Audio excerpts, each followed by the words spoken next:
नमस्कार दोस्तों, स्वागत है आप सभी का मे एक्सप्लेनर पे। तो गाइस, हम आज एक ऐसे मांगा को एक्सप्लेन करने वाले हैं जिसमें हमारे हीरो के पास टेलीपोटेंशियल की शक्तियां होने वाली हैं।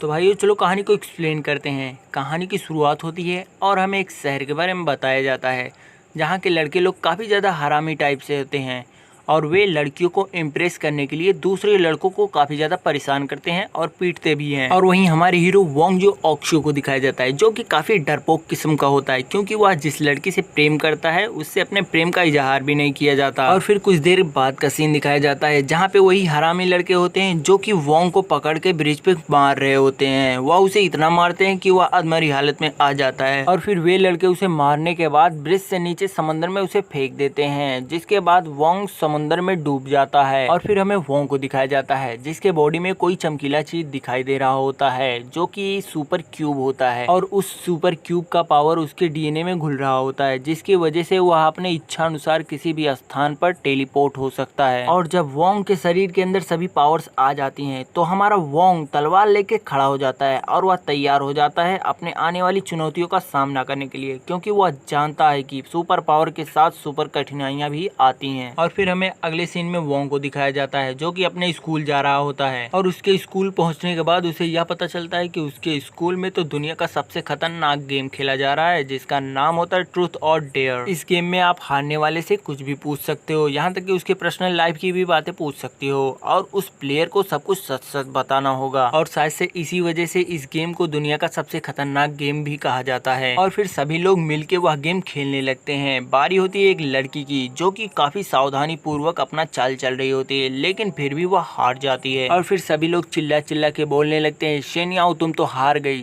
शेनियाओ भी उत्तर में बोलती है, हाँ यार मैं तो हार गई फिर से, ये तो काफी कठिन था। और फिर वोंग सोचने लगता है कि शेनियाओ जब हाई स्कूल में एडमिशन करवाने के लिए आई थी तभी चेंगबेई हाई स्कूल के दो गैंग्स की नजर इसके ऊपर पड़ गई थी, जिसकी वजह से उन दोनों गैंग्स वालों ने आपस में ही मारकाट करना शुरू कर दिया था। और फिर हमें स्कूल का सीन दिखाया जाता है जहाँ पे चश्मे वाला लोंडा शेनियाओ से पूछता है, शेनियाओ क्या तुम तैयार हो हमारे प्रश्न का जवाब देने के लिए। और तभी चश्मे वाला लौंडा शेनियाओ से प्रश्न पूछ ही लेता है। वह पूछता है कि शेनियाओ तुम्हारा बॉयफ्रेंड कौन है और तुम्हें बताना ही होगा कि कौन है। और तभी शेनियाओ शर्माते हुए बोलती है, कहती ये तो काफी घटिया सवाल है, क्या मुझे इसका जवाब तुम लोग के सामने ही देना होगा। शेनियाओ का जवाब सुन के वह चश्मे वाला लड़का बोलता है, बिल्कुल तुम्हें बताना ही होगा क्योंकि इस गेम का रूल है, जो इस गेम में हारेगा वह सच बोलेगा, इसलिए हम लोग के सवाल का जवाब दो। और फिर वोंग भी उस चश्मे वाले लड़के के समर्थन में होके बोलता है, कहता है हाँ तुम्हें तो बताना ही होगा, जो हमने पूछा है उसका जवाब दो तुम। और सभी लोग शेनियाओ को देख के एक अजीब सा फेस बनाने लगते हैं, जिसको देख के तो शेनियाओ शर्मा सी जाती है। और फिर शेनियाओ बोलती है, कहती है कि मैं जिससे प्यार करती हूँ उसका नाम है वोंग जियो ऑक्शियो। इतना सुनते ही सब लोग बोलते हैं, क्या तुम सच बोली हो, तुम वोंग से प्यार करती हो। और इतना सुनने के बाद तो वोंग की गांड ही फट जाती है। और तभी चश्मिश बोलता है, शेनियाओ तुम मजाक तो नहीं कर रही हो। इतने में वोंग बोलता है, कहता है यार मेरी तो गांड ही फट गई थी यार ये सुन के कि ये मेरे से प्यार कर रही है, वो तो ठीक हुआ कि ये मुझसे मजाक कर रही थी, नहीं तो मैं मर ही जाता। और तभी शेनियाओ बोलती है, कहती कि मैं झूठ नहीं बोल रही हूँ, मैं सच बोल रही हूँ क्योंकि मैं तुम्हें जूनियर हाई स्कूल से ही पसंद करती हूँ। और तभी चश्मिश बोलता है, सच में तुम इससे प्यार करती हो। इस बार वोंग समझ चुका था कि शेनियाओ सच बोल रही है, वह सच में मुझसे प्रेम करती है। वोंग सोचता है कि मैं इसे सालों से पसंद कर रहा था, लेकिन ये भी मुझे पसंद करती है, ये तो मुझे पता ही नहीं था। और फिर हमें वोंग को दिखाया जाता है। वोंग तो बिल्कुल पसीने से भीग चुका होता है, उसके हाथ पैर कपकपा रहे होते हैं, उसे पता ही नहीं चल रहा था कि वो क्या करे, वो घबराए या खुश हो इस बात पे। और फिर हमें अगले सीन में वोंग को दिखाया जाता है जो कि चीख चिल्ला रहा होता है क्योंकि उसे कोई पीट रहा होता है। और ये वही गैंगस्टर होते हैं जो कि शेनियाओ के पीछे पड़े हुए हैं। और तभी वह आदमी वोंग से बोलता है कि हमारे बॉस जिस लड़की से प्यार करते हैं तुम तो उसी लड़की को पटा रहे हो, अब तो तुम्हें हम जिंदा नहीं छोड़ेंगे। और तभी वोंग उसके लीडर को गालियां देने लगता है। उसके गैंग का जो लीडर होता है वह गाड़ी पे बैठ के सुट्टा मार रहा होता है। फिर वह बोलता है कि वाह बेटा तुम हमको गाली दे रहे हो,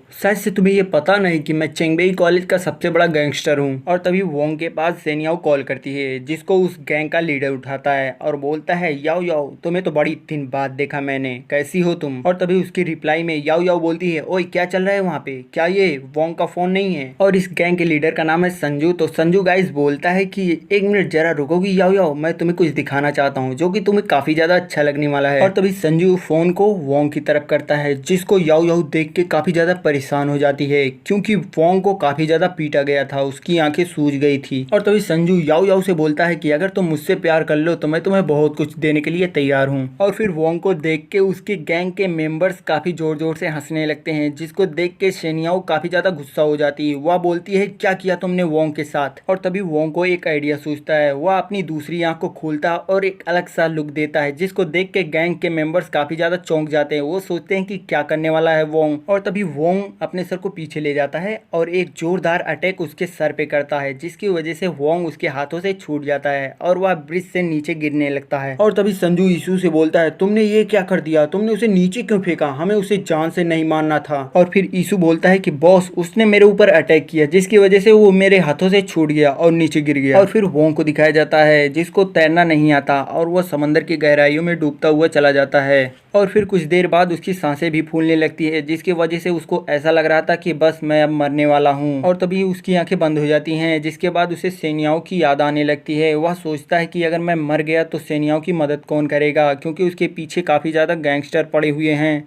और फिर वोंग अपनी आंखों को खोलता है तो वो जब अपने बगल में देखता है तो कुछ दूरी पर उसे एक चमकीला चीज दिखाई देता है। तो वो उसे देखने के लिए उसके पास में जाता है तो उसे पता चलता है कि ये एक क्यूब है जो कि काफी अधिक चमक रहा होता है। वह उसको देखने के लिए हाथों से उठा लेता है और तभी उसके हाथों से वह क्यूब फिसल जाता है और उसके बॉडी के अंदर जाने लगता है। और वोंग अपने बॉडी में क्यूब को जाता हुआ देख के काफी ज्यादा डर जाता है। और वहाँ ऊपर ब्रिज पे खड़े होकर सभी गैंग्स के मेंबर उसे देख रहे होते हैं कि वह अभी तक ऊपर क्यों नहीं आया, कहीं वो मर तो नहीं गया। और फिर हमें वोंग को दिखाया जाता है जो कि पानी के अंदर काफी ज्यादा छटपटा रहा होता है, क्योंकि क्यूब की एनर्जी उसके बॉडी में समाहित हो रही थी और उसे काफी ज्यादा जलन हो रही थी। और फिर हमें दिखाया जाता है कि क्यूब की सभी एनर्जी उसके अंदर समाहित हो चुकी है और उसके डीएनए का प्रवाह विपरीत दिशा में हो चुका है, जिसकी वजह से वह अपने इच्छानुसार कहीं भी टेलीपोर्ट हो सकता है। और फिर वोंग अचानक से कहीं पे टेलीपोर्ट हो जाता है। जब वो देखता है अपने आसपास तो वो बोलता है कि ये क्या, मैं तो पानी में था, मैं हवा में कैसे आ गया। और फिर वोंग नीचे गिरने लगता है, जिसके बाद तो उसकी पूरी फट जाती है, वह काफी ज्यादा डर जाता है। फिर वह जंगल में भी टेलीपोर्ट हो जाता है और फिर कुछ देर बाद वह अपने शहर के ऊपर टेलीपोर्ट होता है। और फिर वह गिर ही रहा होता है कि उसको काफी ज्यादा डर लगने लगता है, उसकी आंखें तो बाहर आने लगती हैं। और फिर जैसे ही वह जमीन में टकराने वाला था वह तुरंत वहां से टेलीपोर्ट हो जाता है। और फिर हमें स्कूल का सीन दिखाया जाता है जहां पे वह बोर्ड से टेलीपोर्ट होकर सीधे बेंच पे गिरता है। उसे हल्का सा ही चोट लगता है और वह बेंच से उठ के इधर उधर देखने लगता है कि मैं कहाँ पे पहुंच गया हूँ। और फिर वह सोचने लगता है कि अभी 1 मिनट पहले मैं पानी में था और इतनी जल्दी मैं स्कूल में कैसे आ गया। तो भाइयों हमारा यह एपिसोड यहीं पे खत्म होता है। अब मिलते हैं इसके अगले एपिसोड में, तब तक के लिए नमस्कार।